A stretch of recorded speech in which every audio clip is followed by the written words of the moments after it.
I used to think boring jobs were the safest. The kind where you clock in, sit in front of a screen, and wait for time to pass. That was the appeal when I took the night shift security job at an old, shut-down roadside motel, just off Route 46 in central New Jersey.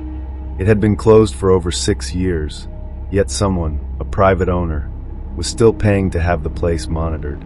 I was told I wouldn't have to patrol. Just sit in a small office on the second floor, watch 6 camera feeds on a dusty monitor, and report anything suspicious. Easy money, they said. But what I saw there, and what I experienced, still makes me question if I ever really came back. The motel was the kind of place you'd expect to see in the background of a crime documentary. 2 stories, L-shaped, about 20 rooms total. Paint peeling off the wooden siding, half the neon letters in the vacancy sign missing or broken. I only saw it in daylight once, during orientation with the property manager, a guy named Don who looked like he was made of leather and tobacco. "Place ain't in use," Don said, lighting a cigarette right there in the tiny office.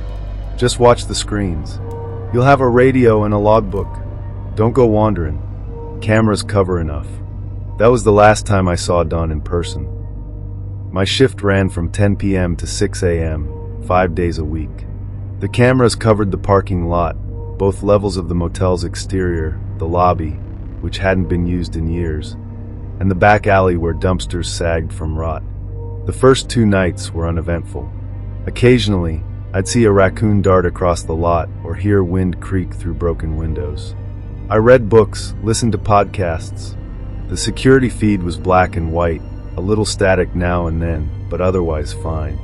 Night 3 is when it started. At exactly 2:13 a.m., camera 4, which pointed at the second floor balcony, glitched. Nothing unusual. It had done that briefly the night before. But when it came back on, there was someone standing outside room 209. They weren't moving, just standing, maybe 10 feet from the door. The image was grainy, but I could tell it was a man. Tall, wearing something dark. His face was turned toward the camera. But there were no eyes, just 2 black pits. I blinked and looked again. He was gone. I rewound the footage. Nothing. No glitch. No figure. I chalked it up to fatigue. Maybe I'd nodded off for a second. The next night, I arrived early and triple-checked the camera system. Everything was working fine. No static, no dead feeds. Again, around 2 a.m., the man appeared. This time on camera too, down in the parking lot, just standing next to a broken soda machine. I could see more of him. He was wearing an old-style suit, like something from the 1950s. Still no eyes. Still staring. I reached for the radio and called the emergency contact number Don had left. No answer. I tried again. Still nothing. When I looked back, he was gone. This time, I printed the frame.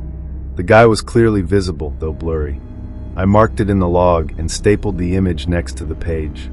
Then I rewound the feed, and the man wasn't there. That's when I started feeling the cold. The office was always drafty, but this was different.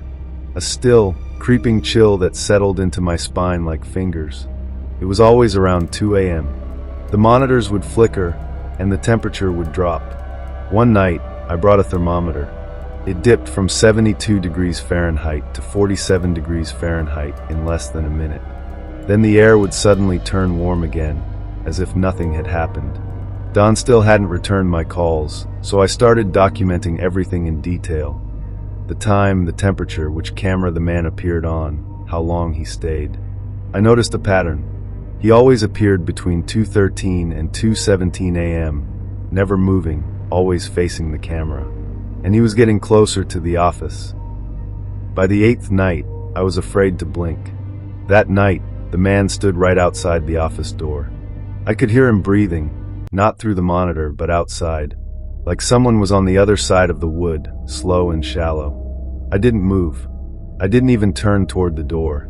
I kept my eyes on the monitor, watching him stare at me. Then the office lights flickered. Every monitor shut off for 3 seconds. When they came back on, he was gone, and the doorknob had turned halfway. I wanted to quit, but I needed the money. I also needed answers. So I did something stupid. Night 10, I brought a flashlight and stepped out of the office around 1:55 a.m. I walked the upper balcony, checked all the doors. All locked, all rotted. Room 209 felt wrong. The door was untouched, but the air around it was thick, like humidity mixed with something rotting. At 2:13 a.m., I was standing near the staircase when I heard it. A child's voice. "Come back inside." I turned, but no one was there. I ran, not even ashamed to admit it. I slammed the office door shut, locked it, and waited for morning. The next day, I called Don again. No answer. I left a message, told him I was done, told him to find someone else. That night, I didn't go in, but I couldn't sleep either. At 2:14 a.m., my apartment lights flickered. I lived 12 miles from that motel. When I checked the footage the next morning, yes, I still had remote access. The man was in the office. My chair was turned toward the door. The monitors were off, but the printer had ejected a page. It was the same still frame I'd printed before. Only now, there were two figures in the image. One of them was me. I tried to delete the footage. The system wouldn't let me. I tried logging out. The login screen froze. Eventually, the feed just cut out. I haven't been back. I moved across the country 2 weeks later, but I still get calls from an unknown number every night at 2:13 a.m. I don't answer. I never will. And sometimes, in the darkest part of the night, I swear I hear that voice again. "Come back inside."